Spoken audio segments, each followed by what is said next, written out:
Hey Eurovision fans, Nutsa will represent Georgia in Eurovision 2024 with her song Firefighter. I'm going to listen, react to the music video and give you my analysis of the song and the lyrics and what potential staging she might have in Malmö. Then we'll talk about Georgia's place in the contest by looking at their 10-year record and their qualification record. And then we'll see, can Georgia break this 6 non-qualification streak? And if it gets to the final, what could it do? So let's kiki. If you're new here, welcome. My name is Tom. I'm an Irish Eurovision analyst, and you can find all of this stuff on my Eurovision channel. So this year, Georgia is being represented by Nutsa Buzaladze. Hopefully I'm saying her name right. I'm just going to say Nutsa from now on. And she was actually a contestant on American Idol. I believe that she got to the quarterfinals, or she almost got to the live shows. So she did pretty well. I've got a mixed feeling about people who've been on these X Factor Pop Idol shows.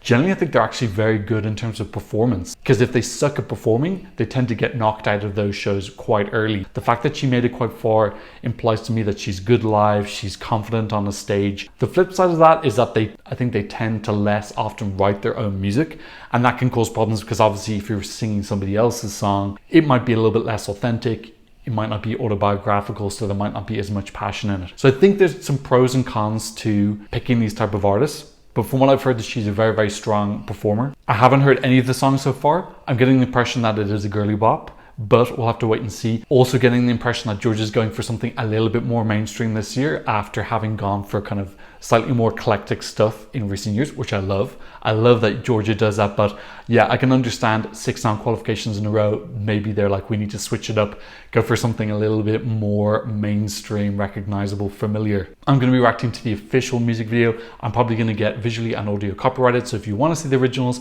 I'll put them up on my Patreon. I will keep as much of the video as I can. This has had almost 1 million views, so that's quite exciting. That's quite a lot of views for the Georgian song. This is Nutsa Buzaladze, Firefighter. Want to know my secret bang? Come on, Georgia, I'm really, really rooting for them this year. I want them to qualify. Ooh. Lovely beginning on the spinning platform. Getting dizzy. Yeah, beautiful voice. Really cool styling as well. A little bit like Austria, but still very cool. She's got a real powerful energy to her, and that really strong voice backs that up. Oh, that's a lovely bridge. We're getting a concept here as well. These male backup dancers. This is more familiar. It's less eclectic from Georgia. That's okay. Pop drop coming up. Okay. That's very pretty. I like some of these ideas. I like the color palette, these browns and leathers. Okay, pop drop now. Lovely. Oh, that's a beautiful instrumental coming in. And it's giving that ethnic feel, the Georgian feel. Love these images of her outside in the mud now, giving me Shakira whenever, wherever. Yeah, she's got great command. She looks really confident. This is someone who's performed and they're able to do it. Yeah, the song's got a great energy to it. It's a pop bop, it's a girly bop, but still sounds well produced. Oh, we're in the rain now, lovely, awesome. It's not super original, but I'm really enjoying it. And I like that they've got some ideas they can have on the Malmö stage. Nice slower moment here, showing off her voice a bit more. And the way the dances are really cool. I like their styling, I like their positioning as well. I want more of this instrumentation now. Yeah, okay, a little bit more, a little bit louder.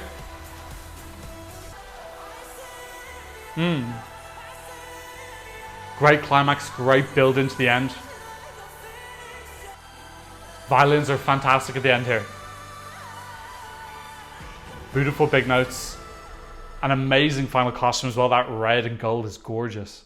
Okay, wow. What are my first impressions? So yeah, it's something different for Georgia. It's a little bit more mainstream. From Georgia, we tend to get kind of like weird and wonderful, you know, Euro jazz band, Lock Me In, Circus Mircus, Iru. Georgia are not afraid to step outside the box and send something weird and wonderful. And I really love that. And a lot of people love them for that reason. But I get that they're kind of like, okay, maybe we just need to go for something a little bit more mainstream. This is much more mainstream. I still feel some Georgian fingerprints on it. There was that instrumentation that came in around halfway, and then there were some violins as well towards the end that gave me a little bit of a cultural identity to the song. It's largely a girly bop, but it sounds cool. It sounds a little bit more mature than, for example, Silly Capsus, which sounds like it's skewing towards a younger audience. This sounds like it's going a little bit older. It sounded really well produced. I thought it was very entertaining. I wasn't hearing anything that was particularly innovative or very original. It didn't break any new ground, but I was entertained throughout the whole thing. There was no drag. I wasn't like, oh God, when is this over at all? The visuals looked really sumptuous. I love this tan, brown, black color palette that they have. Really cool. I feel like that's something that's kind of underutilized. Actually, funnily enough, Moldova have something a little bit similar this year, and Lorraine had something a little bit like that, but it was much more on the kind of paler browns. My overall impression is that that is a good song. That is something I will download. I'm already thinking now, this up against the other girly bops, how does it fare? And for me, this sounds much better than Cyprus. This is more interesting. It sounds a little bit more original. There were more interesting things and it felt a little bit less repetitive. Now keep in mind, this is in semi-final 2 and Cyprus is in semi-final number 1, so that comparison isn't really relevant right now, and we'll talk about that later when we talk about qualification. But yeah, I feel like they can make their own identity here because the visual story was kind of editorial, a lot of beautiful fashion. Her makeup looked great. I loved her styling. She had great confidence and poise throughout the whole thing. This looks like someone who's been on American Idol. Just has that big show experience of being in front of 20, 30 million, however many million American Idol gets nowadays. But being in those presser situations is really, really great now, because when she goes onto the Eurovision stage, she's going to be fine. I liked some of the ideas in the music video. We'll talk about that with the staging. What can they convert? What can't they? Let's go through the lyrics and then I'll do a silent second listen. Now, before we start going through the lyrics, I'm going to say, as I do with all these type of songs, I'm not looking for deep spiritual meaning here. It's okay to have songs that have a lighter feel, more escapism. But I do like it when these type of songs, pop songs, have some fun metaphors, fun stuff to say, play on words. So Firefighter, I see it in the air. I'm running through these ashes like a firefighter. Put out the fire, put out the fire. Do we build empires just to watch them burn? Okay, interesting. So maybe she is actually going for something here. Is she talking about us being self-destructive in how we act as a society? My heart's beating louder. I'm running like tigers. No fear in my eyes, though, I will save this love. Okay, so getting a little bit more generic there. I'm running like tigers is not a great line. The ceiling is falling, windows are burning, it's getting harder to breathe. Can you hear me calling? I see ashes falling, I'm down on my knees, but I will save this love.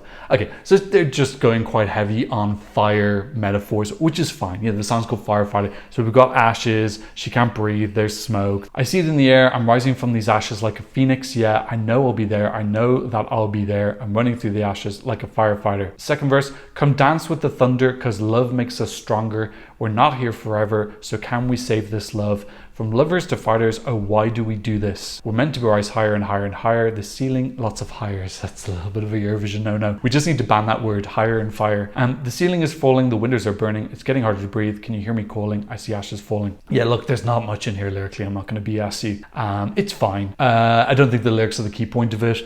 I would have preferred some like slightly more original or fun things. Like I like the lyric about the phoenix. Like it's a bit much to expect poetry in our girly bops. It's fine. The lyrics are grand. Let's go in for my silent second listen and see what I think. Okay, just have my second listen. I really like that. I'm thinking for me the main the main female bops this year are Cyprus, Austria, and that. And I would say that is probably my winner of the three. I would put Austria quite close, but the thing I like about that is her vocals sound amazing. Vocally, of the three, it's the strongest. She really shows off how strong her voice is throughout the song. It's quite technically difficult for her to sing, especially some big notes at the end, and she shows off her low voice as well. On my silent second listen, I could hear more of that instrumentation, that kind of Georgian sounding choir. Okay, so let's talk about potential staging. I really like that music video. Now, first thing I gotta say, let me just get this off my chest. Last year, Iru's music video was also spectacular, and I felt like all they had to do was copy and paste that onto the Eurovision stage and they would have qualified, and they went for something totally different.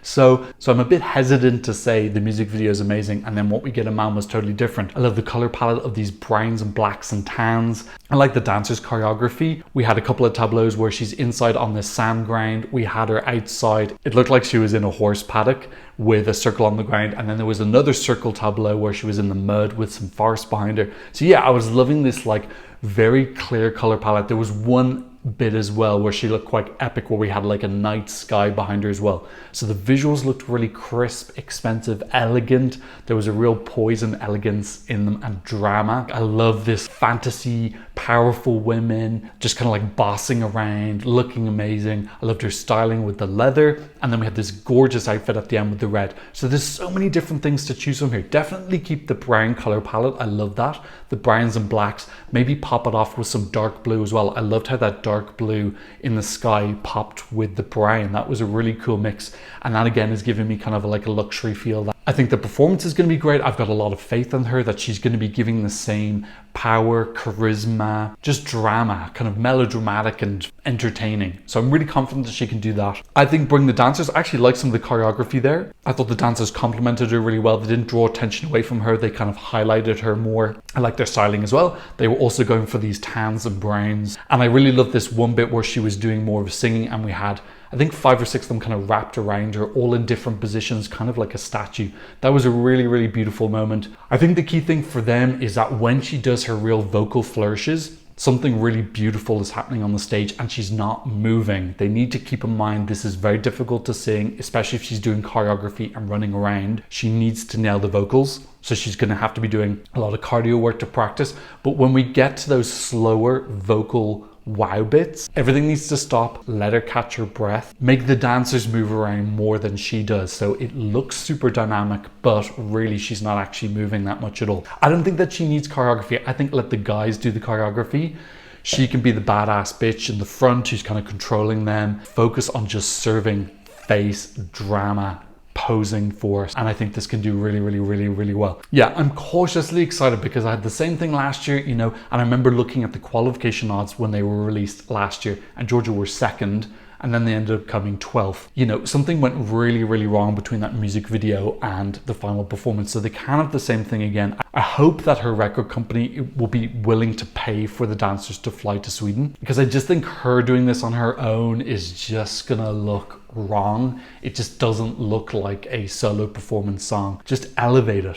Don't go downwards. Elevate, please. So before we talk about how this is going to do, let's talk about Georgia's place in the contest by looking at their 10-year record. You can see there's a lot of red here, a lot of non-qualifications, but Georgia weren't always this weak. 2013 coming 15th, 2015 coming 11th, and 2016 coming 20th. So 3 qualifications, 2 top 15 placings there. So they used to be a little bit stronger and then just kind of lost their way from 2017 onwards. Like I said, they have a very strong identity for just sending whatever they want, something that's very different or unique. I felt like this year is a little bit more kind of copying the mainstream, but prior to this year, I felt like the Georgian entry always was very unique. I get why they're willing to just be a little bit flexible to try something different, because 6 non-qualifications in a row is not cute. They're much more successful in Junior Vision. They've won it 3 times. So yeah, they just need to bring that same whole package concept to adult Eurovision as well.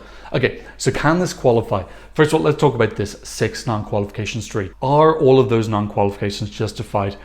Most of them are. I think in 2017 with Tamara Gace-Cheladze, who is the wife of Borislav Menilov, who's my favorite Eurovision composer, yeah, she was very close. She qualified with the jury and then didn't qualify with the Televote because she was second in the running order. So, if the running order had been a little bit luckier, they probably would have made it then. Last year with the Euro, I think that was their fault. I just don't think the stage show was as good as the music video. So look, most of those non-qualifications I think are justified. One bit of bad luck in 2017. So definitely the Georgian delegation need to switch it up and do something different, and I feel like they're doing that this year. This feels like much more familiar, safe, a little bit more standard. They've still got their slight Georgian fingerprint on it, which I think is cool. So can this break that 6 non-qualification streak, which is the worst qualification streak right now with Latvia? Yes, I definitely think this can qualify. If they bring that music video style of quality and visuals, yes, I think it can make it. They're in the second half of the second semi-final. If you actually look at this half, she is the only up-tempo female act. So the first half has a lot of up-tempo female acts, but the second half has no one. So she's totally on her own here. We have Megara sing 11:11, but that's kind of more rocky. So in terms of more pop, upbeat, she's on her own. This is really going to stand out in the second half. Hopefully they'll put it in a place that really just lets it shine. So they've got a great draw here, but she does need to make sure that she doesn't get upstaged by Colleen from Austria, because there's a bit of an overlap here. They've got a really good song to start with. They've got an artist who can perform. They've got great visual concepts. They just need to convert them to the stage. So that's the only thing I'm worried about. But this really should have a good chance at qualifying. In recent years though, a lot of people are elevating. So we have like our few countries who are pretty sure are going to qualify, and then some of the middle people are showing up and they've elevated as well. So, you know, Georgia at this point in time I think is qualifying, but if other countries come and they've really got an amazing show, I can see Georgia starting to slip down unless they break the trend and start sending a really amazing stage show. They've worked in the past with Sacha Jean-Baptiste. I think this is a perfect song for Sacha to do. Now, Sacha's busy this year because I believe that she's one of the staging producers for the entire show. So I don't know if she'll have time to work with Georgia, but maybe she can delegate it to someone in her team. I think she's got like a company that does staging, so she can maybe give it to them and supervise. But this is a really great song for Sacha because it's got that drama, it's got that elegance and that editorial. We saw Sacha staging for Jacqueline Melody Festival and looked really cool. I think something similar to that for Nutsa would work really well. And I think that this is going to stand out in the second half. This should qualify unless the delegation messes it up. Okay, if it makes it to the final, what will it do? To be honest, if it makes the final, I think that's job done, mission accomplished. I think it'll do okay with the jury. I think it'll do okay with the televote. I'm not expecting this to be something right up the top. If they can make it absolutely stunning, I can see this coming mid-table. But generally, I think this will be bottom third with both. The point is, Georgia making the final is such a huge success. I don't care what happens in the final. They just need to get a W on the board and just regain their momentum and get a little bit of confidence and a bit of belief as well, because I remember last year Eru saying that the reason she didn't qualify is because Georgia doesn't have enough diaspora. So I think there is a couple of seeds planted there that Georgians think they can never qualify. It's good then if Nutsa comes in and dispels that myth. Georgia can definitely qualify. They've got more neighbours than Australia does, and Australia qualifies most of the time with no neighbours or support or anything. San Marino have been able to qualify as well with no support. So yeah, no excuses. If you come with a good package, you will qualify. And this can be good for Georgia in the future if they can just get a win on the board. What does the community think of this? Let's have a look at the Eurovision scoreboard. This is currently in 19th. If we look at some of the other songs that are in a similar vein, Austria are in 7th. Cyprus is one place ahead in 18th. Malta's way down in 31st. Yeah, so within that group, she's doing pretty well in terms of the fan community. Okay, so that's what I thought about Nutsa singing Firefighter. What did you think? Please leave me a comment in the comment section down below. Do you think that Georgia can break their 6 non-qualification streak? No new donations on Buy Me Coffee or PayPal, but if you want to support the channel, I'll leave links to you in the description down below. I am a full-time content creator. And of course, thank you to my patrons all over the world for patronizing my channel. On my Patreon, you get the original audio and visuals when I get copyrighted. You can be part of our My Eurovision scoreboard group. You can get some updates for upcoming videos, and you can get some early releases. So go check that out. But of course, thank you so much just for watching and maybe leaving a like and maybe sharing the video. And thank you so much for watching. See you in another Eurovision analysis video very soon. Goodbye. Bye.